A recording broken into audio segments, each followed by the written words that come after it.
Dalam video ini kita akan melihat bagaimana setiap permainan outbound bukan sekedar aktivitas seru, tapi sebuah perjalanan kecil yang membentuk mental. Kita mulai dari yang sederhana, berhadapan dengan tantangan, memutuskan melangkah, lalu menyelesaikan apa yang sudah kita mulai. Setidaknya ada beberapa tahap yang membentuk mental anak saat kegiatan outbound.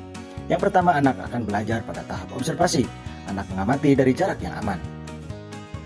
Perjalanan mental dimulai jauh sebelum anak naik ke area di mana flying fox akan dimulai.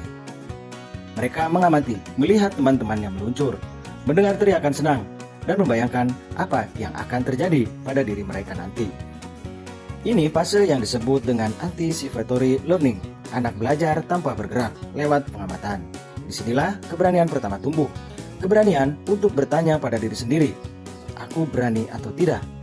Kemudian, tahap selanjutnya merupakan yang paling penting, yaitu tahap persiapan. Anak mulai mendekat ke titik start. Ketika anak berjalan menuju tangga, sebenarnya ia sedang menyeberangi batas antara nyaman dan tantangan. Dalam psikologi, momen ini disebut transition point, titik perubahan dari sifat pasif menjadi sikap aktif. Napas mulai cepat, tangan mungkin sedikit mulai dingin, tapi langkahnya terus maju. Ia belum terbang, tapi ia sudah menang melawan separuh ketakutannya. Lalu, tahap selanjutnya adalah pengkondisian, di mana anak sudah mengenakan helm. Badan diikat dengan seat harness dari tali webbing. Mendengarkan secara seksama instruksi dari instruktur. Saat instruktur memasang helm dan seat harness pada badan, anak belajar tentang rasa aman. Ia melihat bahwa tantangan besar kalau disiapkan dengan benar akan terasa lebih ringan. Ini mengajarkan konsep psikologi yang disebut dengan coping preparation, bahwa menghadapi masalah selalu lebih mudah jika dipersiapkan bukan ditakuti. Kemudian berikutnya, tahap keempat, hal yang dapat membentuk mental anak yang kuat. Ketika anak berdiri di ujung platform, ini fase paling penting. Anak berdiri di ujung platform memegang tali, melihat lintasan panjang di depan, dan lalu dia diam sejenak. Hening itu bukan ragu, itu proses otak menyeimbangkan antara rasa takut dan rasa penasaran. Di sini terbentuk karakter self-regulation, kemampuan mengelola emosi agar tidak dikuasai oleh ketakutan. Satu tarikan napas, satu pandangan singkat ke bawah, lalu keputusan dibuat. Aku siap. Kemudian di tahap yang kelima, merupakan aksi yang sesungguhnya, di mana anak mulai akan memberikan aksinya, yaitu meluncur dalam lintasan flying fox.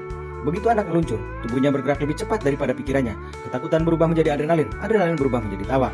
Momen ini mengajarkan letting go, melepaskan kontrol berlebih, dan menikmati proses. Dan di sini anak belajar bahwa keberanian bukan berarti tidak takut, tapi bergerak meski takut. Kemudian di tahap terakhir, karakter dan mental akan terbentuk pada tahap penyelesaian, ketika mendarat dengan aman. Saat kaki anak menyentuh tanah dan instruktur melepas pengaman, dan senyum kecil yang tidak akan terlihat dalam pelajaran teori manapun. Senyum, aku berhasil mengalahkan ketakutan dan melintasi apa yang sebelumnya tak sanggup membayangkan. Inilah fase achievement feeling, atau perasaan berhasil yang menjadi bahan bakar penting bagi mental tangguh. Setiap keberhasilan kecil seperti ini menguatkan self-esteem, membuat mereka percaya pada kemampuan diri sendiri. Itulah 7 yang dapat membuat mental anak menjadi tangguh.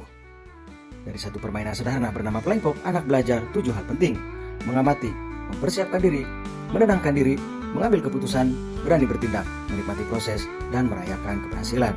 Setiap tantangan yang selesai bukan hanya membuat mereka lebih kuat, tapi juga lebih percaya bahwa mereka mampu menyelesaikan apa yang sudah mereka mulai.